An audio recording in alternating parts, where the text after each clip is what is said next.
Eva de Passe-Montagne. Aujourd'hui on se retrouve à Ozvojany et Ozan-Noisan, donc tous deux des stations faisant partie de l'Alpe d'Huez Grand Domaine. On a pu profiter du coup de notre forfait journée, donc piéton et VTT, jusqu'à moins 30% de réduction. On a une super belle journée, comme vous pouvez le voir derrière nous, il fait grand ciel bleu. Donc Eva va vous faire part de son impression pour la randonnée et fera du coup quelques vidéos pour la rando. Et de mon côté, je vais vous donner des impressions pour la partie VTT du coup sur le bike park ici de Ozvojany et Ozan-Noisan. Voilà, donc on espère que vous allez profiter de cette vidéo et on se retrouve du coup tout à l'heure pour un débrief en fin de journée. Merci à tous, à tout de suite.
Donc on a fini cette journée ici à Alpe d'Huez Grand Domaine au départ d'Ozvojany du coup.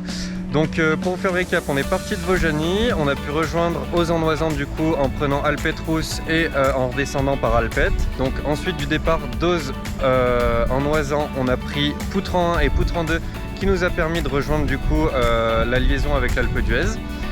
Donc moi de ce départ là, j'ai pu emprunter plusieurs pistes, des bleues, des vertes et des rouges, notamment la piste Mad Oz, qui est une piste rouge et qui redescend justement sur Ozan-Noisan. Et après, différentes pistes plus accessibles, bleues et vertes, sur le domaine de l'Alpe d'Huez Grand Domaine.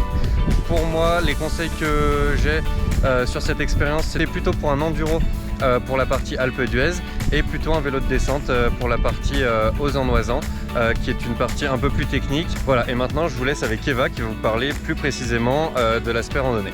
Alors du coup moi de mon côté, après avoir laissé Hugo, j'ai emprunté le DMC2 qui m'a ensuite emmené au téléphérique du Pic Blanc.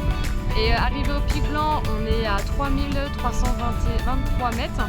Donc à partir de là, en fait, on a une vue imprenable sur tous les plus hauts sommets, dont le glacier de la Meije, qui était vraiment impressionnant. Donc ça nous laisse vraiment un panorama sur pas mal de sommets. Ensuite, j'ai pu redescendre par ce même téléphérique et arrivé en bas, du coup, j'ai pu prendre un sentier qui m'a emmené vers le lac Blanc.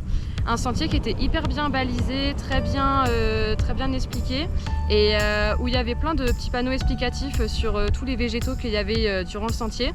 Et arrivé en bas du lac Blanc, donc voilà un paysage vraiment incroyable qui se fait vraiment très bien. De côté randonnée, il y a vraiment beaucoup de paysages, il y a beaucoup de cascades aussi, c'est vraiment très beau à voir. Et ensuite de là, j'ai repris le DMC2 et j'ai rejoint Hugo et on est revenu ici. Voilà, donc on espère que cette petite présentation d'Alpe d'Huez Grand Domaine vous aura plu. En tout cas, nous on a pris vraiment du plaisir à venir ici et à pouvoir pratiquer dans ce genre de domaine qui est un très grand domaine, très varié et qui offre pas mal de possibilités. Et ce qu'on vous propose, c'est de vous retrouver bientôt dans une nouvelle vidéo, dans une nouvelle station. Salut. À plus.